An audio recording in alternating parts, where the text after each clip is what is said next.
I'm sure you'll be good. You'll be back. Yeah. So you just have to rest and treat. And just keep your head strong, and you'll be good. You're welcome. So hopefully I'll see you free. Thank you so much. Bye-bye. Yeah, top of the SportsMax zone for this Monday. Shelly-Ann Fraser-Pryce demonstrating class both on and off the field of the track in Nairobi, Kenya the weekend. That video showing the multiple world and Olympic champion comforting the injured rival Christine Mboma, who pulled up during their 100-meter clash at the Kip Keino Classic on Saturday. Altitude or not, it was an outstanding performance by Fraser-Pryce, the 35-year-old, demolishing the field, winning in a world-leading 10.76 seconds. It was her fastest ever season opener. And listen to this. The time is a new world masters record, beating the 10.74 set by Merlene Ottey in 1996. Our in-house track and field analyst Leighton Levy joins us now to discuss this and other big news in track and field over the weekend. Leighton, welcome back to the SportsMax zone, and the outdoor track and field season now in full swing, and Shelly-Ann Fraser-Pryce advertising her well-being at the moment. Absolutely, Lance. And you just a couple of last weekend, actually, on the 23rd, when she ran that 200 at the National Stadium, she said that she's targeting 10.5 or 10.4 this season. And we know from experience that she doesn't say these things lightly.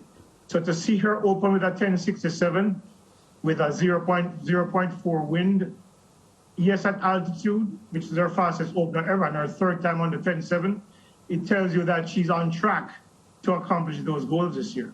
Yeah. Talk to us about the altitude advantage, though, because we know that in the thinner air, athletes will go faster. But in the same way that you might have a plus wind assisting an athlete and you can make the calculation as to what time it amounts to, can you do that at altitude? Did it already.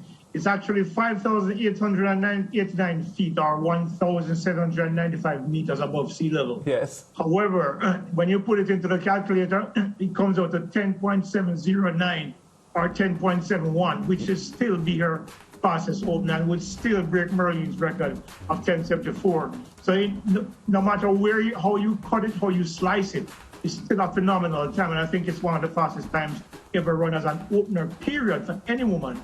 Because when you look at what Sha'Carri Richardson did last April when she ran 10.77, or 10.74, this even surpasses that as well. And it tells you that this young Shelly-Ann Fraser-Pryce is ready to fly this year. And we saw indications on that last week when she ran that 200 and shut it down 50 meters from the tape and ran 22.79. Ronaldo Walcott has her in probably the best shape of her life right now. Yeah, Leighton, there are some experts who analyze that in her Tokyo Olympic year, she had peaked in June, and when she actually raced in the Olympics in Tokyo, she may not have been in peak condition because her season, based on how the trajectory was, saw her running too fast, too early. First of all, did you agree with that assessment? And if so, how do you assess where she is now? Well, to answer the first part of your question, no, I don't agree with that assessment.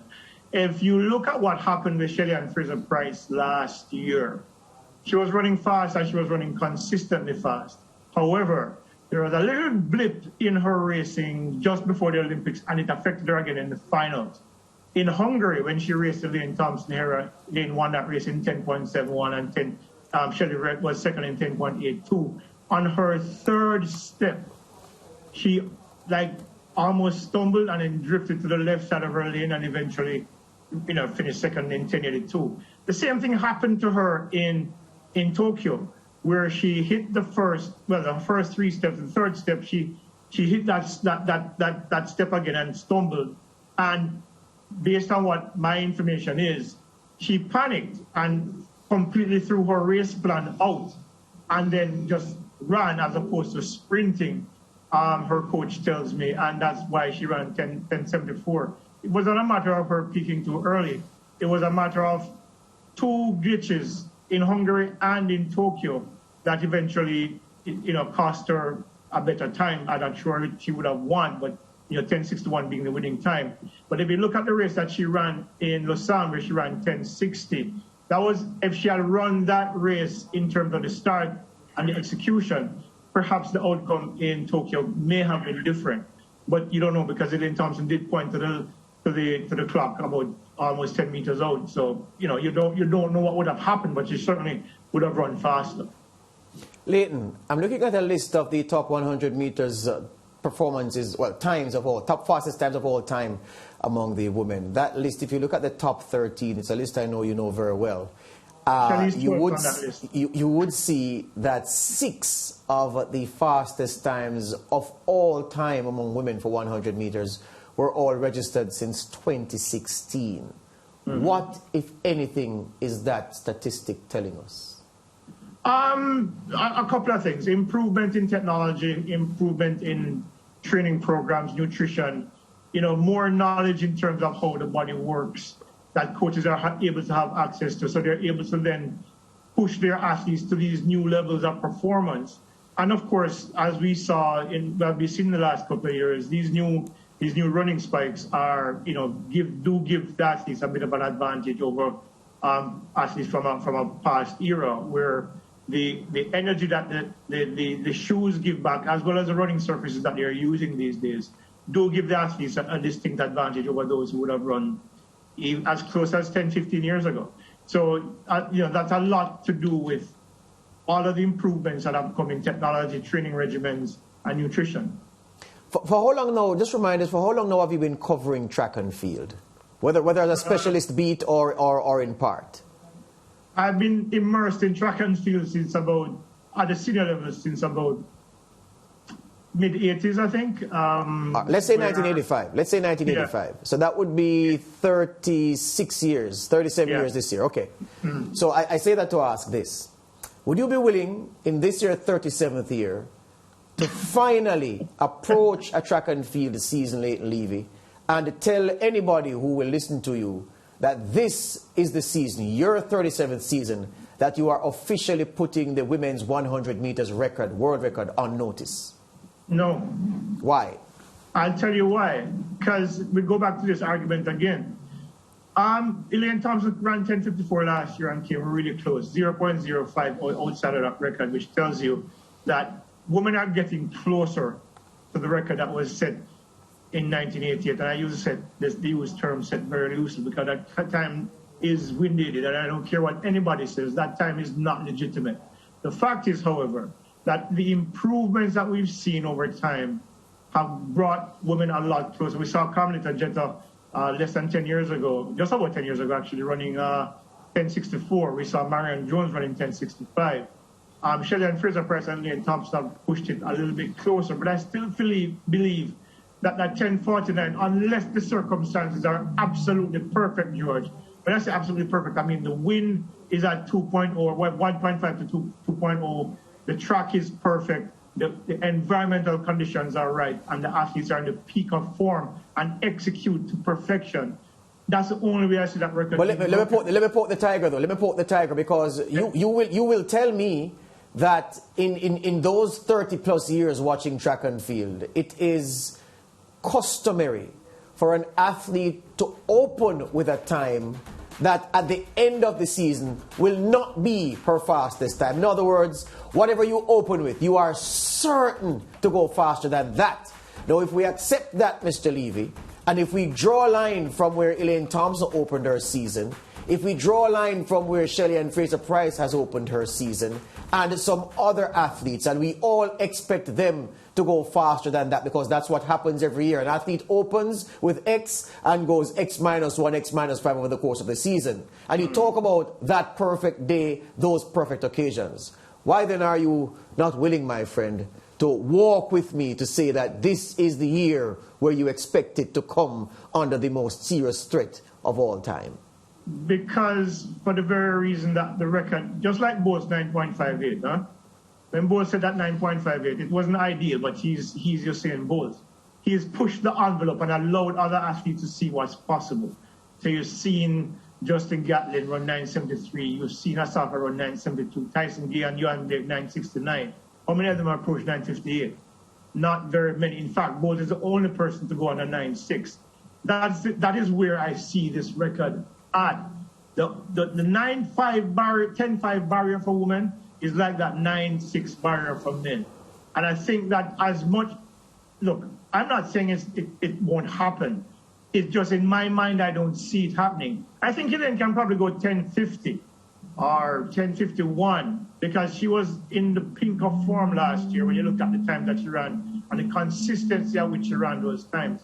I do believe that 10.49 is still a few years away from being breached. You know, Leighton, I'm not co-opting you into being Mr. Buzz Killington. What I'm actually doing is to put into perspective trying to manage the emotions of those who've looked at what Elaine has done so far this season, who've looked at what Shelly did on Saturday, and are getting excited to say, oh, record is just a matter of when. So by virtue of those comments, those learned comments from yourself, people can at least manage their expectations, because you know how track and field fans are. Nobody's more linear in their thinking than them, because for a track and field fan, 1 + 1 must equal 2 all the time, and you and I know that's not how it works.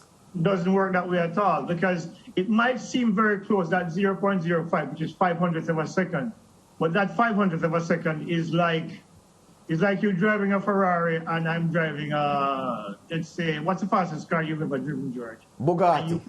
A Joe. Okay. A BMW. Go ahead. All right, BMW. Let's say you put a BMW X, well, pick the fastest BMW, M3, you know, totally modified with double turbo and everything. Yes. Put that against a Ferrari. Let's say a Ferrari, for argument's sake.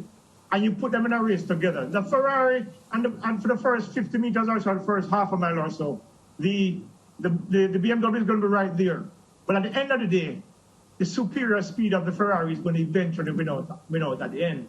That's what it is for the sprints, because there are so many phases to the sprints, and you make one mistake, and it can cost you fractions of a second that denies you a record. I've always felt like when I saw Elaine running the 10.6s last year and eventually came out the 10.54, I always felt like she had to break the record last year, because you remember you stop, and you come back and you train but all of the factors won't necessarily be the same as it was the season before. So you really don't know what an athlete is going to be able to deliver. So Shelly running 10.67 is exciting, believe me it is. But can she get down to break the record? She'd have to run 10.48. That means she'd have to drop more than 2/10 of a second in the sprints to get to that record. Is it possible? Yes. Is it likely? I don't think so. Before we go, because I want to ask Lance, just before we get to Elaine in the last few moments of the program, Leighton. Lance, Levy, 30 years plus. You yourself are 30 years plus. I'm asking you the same question. Do you think that this year is the year that track and field fans should seriously strap down and say women's 100 meters record, world record, bye-bye? I have my doubts. I'm pretty much on the same platform that Leighton is, because 10.49 isn't easy, and maybe it is that Elaine Thompson-Herah and Shelly-Ann Fraser-Pryce would have to return in 2022 as good as they were in 2021, which there's no guarantee for that. All right. Elaine, 22.75 in Kingston to finish us off, Leighton. Yeah, it was a good run. I spoke to her after the race, actually the track side. She was very relaxed. As she said, it was a blowout. It was because she hadn't raced since April 16th when she ran at 10.89 in California. This was her first race since. She actually said afterwards as well that a certain part of her body locked down the stretch. I think you guys know what that means. Yes, sir. That means because she hasn't raced as much. She's not race sharp. So it was a good run for her. It was a good shake off to get the rust off. She runs again this weekend coming in Puerto Rico, and then she goes out to Birmingham. So maybe we'll see better times from her, depending on the conditions. But she was pretty happy with the time, and her focus is still doing the double at Oregon this summer, and that's where her objective is. So this was just a shakeout for her as she prepares for the season, because remember, this is going to be a close season where the national championships are next month, and then after that is a couple of weeks until the World Championships in Oregon. So I think what they're doing, I think they're managing her, and she looks her muscles look really dense. She looks like she's in really good shape. So and what she says is just a shakeout. I wouldn't doubt her. I think what we'll see leading up to the national championships is Elaine gradually getting faster, because that 10:89 that she ran in April was her fastest opener ever, and that was in April. So I think she's going to run fast this year. Just how fast, we'll have to wait at the national championships and then in Oregon to see. Leighton, I wanted to say before you go that where the luck argument is concerned that Elaine raised, as former sprinters, both of us will know what she's talking about. Lance won't. So I'm just saying. Leighton, we're out of time, but you have 15 seconds to comment on Sha'Carri Richardson. She pulled out of back-to-back meets. What's happening with her? 15 seconds. Many rumors, Lance. We heard that she was in training. I know she was in Jamaica a couple of times looking for somebody who she's related to here. And lots of things going on, which we can't really mention because they haven't been established as fact, but they're potentially libelous, so we leave that alone. But let's just say it's been a very tumultuous season so far for Sha'Carri Richardson. Okay, we leave it there and ignore what George said a couple of minutes ago. We'll be back with more on the SportsMax Zone after this.